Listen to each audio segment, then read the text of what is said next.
ยันพอมีงอดอีกหลายตู้รอถาการผ่านด่านอยู่ว่าจังซั่นซะสภาพภาคสนามก็เห็นว่าถ้ามีถุงมือผ้าอัดปากชุดป้องกันตัวเองแบบธรรมดาบ่มีเอ็นเกาหาบ่มีแว่นตาบ่มีชุดป้องกันในระดับขั้นสูงภาษาแจ้งเนาะในสภาพที่ว่าในภาษากรรมแจ้งว่าในสภาพที่ว่ามีอากาศที่ว่ามีลมอื่นๆนี่นะเนาะ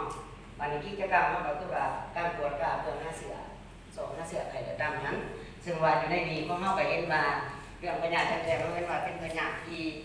เกิดจากเชื้อแบคทีเรียแต่เป็นพยาธิที่โตจากสัตว์สู่คนเนาะเป็นว่าเป็นพยาธิจากสัตว์สู่คนแล้วก็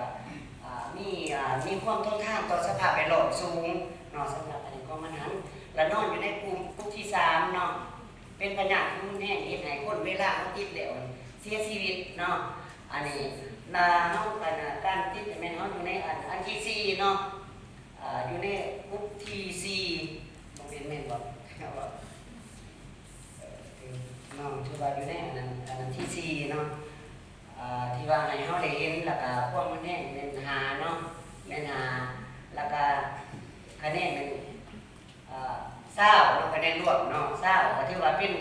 ขนาดที่อันตรายแห้งก็จะว่าอยู่ในอันนั้น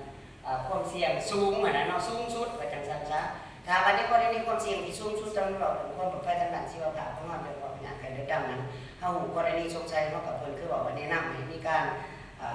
เก็บตัวอย่างกับเก็บมันก็เก็บประปิดใบหูเนาะถ้าใบหูแล้วก็ฝังทำลายเนาะจังซั่นซะทำลายสารถิ่นเนาะจะบ่เฮ็ดทำการผ่าศาสตร์ว่าจังซั่นซะเฮาบ่ได้เฮ็ดผ่าศาสตร์เนาะแล้วก็แม่นว่าอันนี้ตัวนี้นี่เนาะแต่ว่าเฮาถ้าเฮาติดได้ไม่น่าติดไข้เลือดดำนี่ก็ถือว่าถึงแก่ชีวิตได้เนาะนี่ถึงความอัตราความรุนแรงสูงแล้วเนาะอันนี้แม่นเฮาสิบอกนี้แล้วก็วิธีการมาตรการต่างๆเพื่อลดพ้นความเสี่ยงอันนี้ก็คือว่าทำลายภูเขาพระเจ้าบอกโดยเฉพาะอยู่ไฟถิ่มบ่หลังจากนั้นก็จะมีวิธีการที่ปรับเปลี่ยนจากที่ว่าเฮาบ่พ้นจากอย่างถ้าสงสัยตัวนั้นแล้วเนาะมีความเป็นไปได้สูงแต่มีกรณีอื่นเฮาก็บ่เก็บแล้วก็หยุดไฟถิ่มเลยทำลายเพราะว่าหลังจากบริเวณนั้นใส่ยาฆ่าเชื้อสิเป็นฝุ่นขาวบ่ได้ยาฆ่าเชื้อชนิดอื่นที่มีประสิทธิภาพสูงในการฆ่าเชื้อเนาะเพราะว่าเฮานี่คือเฮาเอาสปอร์เนาะตรงนี้ในสภาพแวดล้อมอันนี้แม่นว่าการนำเสนอของกลุ่มที่1ของข้าพเจ้าสิมีสำนักสำหรับ2เหตุการณ์นั้น